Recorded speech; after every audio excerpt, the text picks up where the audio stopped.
Welcome back na naman dito sa aking channel. Panibagong araw, panibagong video na naman tayo ngayon. May ibabahagi na naman ako sa inyo ngayon na ritual. Ito'y simpleng gabay at simpleng pamamaraan at ito ay makakatulong sa inyo. At kung bago sa channel ko, ay huwag niyo pong kalimutang mag-subscribe at pindutin ang notification bell para palagi kayong updated sa mga bago kong videos. Gusto mo ba na ikaw ay tatawagan niya agad-agad? As in ngayon din?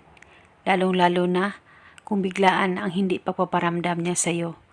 Kaya kung gusto mo na ikaw ay tatawagan niya instantly, ay gawin mo lamang itong ritual na ibabahagi ko sa inyo ngayon. Dapat kayo ay palaging naniniwala sa mga ganitong pamamaraan. At pwede mong gawin itong ritual sa kahit na anong araw o oras na gusto mo. Ang gagawin mo lamang ay kumuha ka lamang ng papel at kahit na anong kulay na panulat. At pagkatapos, isulat mo ang pangalan at apelido ng target ng 3 beses. At pagkatapos ay kumuha ka rin ng isang botel na bawang, balatan nyo po ito. At pagkatapos ay hiwain mo lamang itong bawang, kahit ilang hiwa po ay pwede. At ilagay mo lamang ito sa papel na iyong sinulatan. At pagkatapos ay lagyan mo rin ito ng kaunting asin.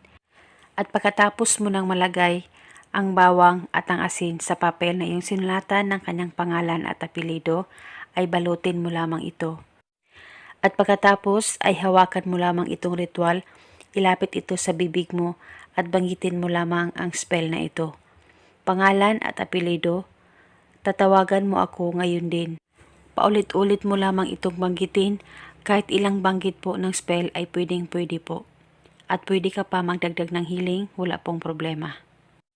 At pagkatapos ay pwede mong ilagay ang ritual sa maliit na plastic. Ziploc ay pwede. At pagkatapos ilagay mo ito katabi ng cellphone mo o kahit saan nakalagay ang cellphone mo ay itabi mo lamang itong ritual. At kung nakalagay sa bulsa mo ang cellphone mo ay ilagay mo rin itong ritual. At kung nasa bag naman ang cellphone mo ay ilagay mo rin itong ritual sa bag mo. At pwede mo rin ilagay itong ritual sa ilalim ng unan mo bago ka matulog. At uunanan mo lamang ito. At pwede mo naman ilagay itong ritual kung saan nakatago ang cellphone mo at paniguradong ikaw ay tatawagan niya ngayon din. At itago itong ritual hanggang kailan mo gusto. At ito muna sa ngayon. Maraming salamat po sa panunood. May God bless.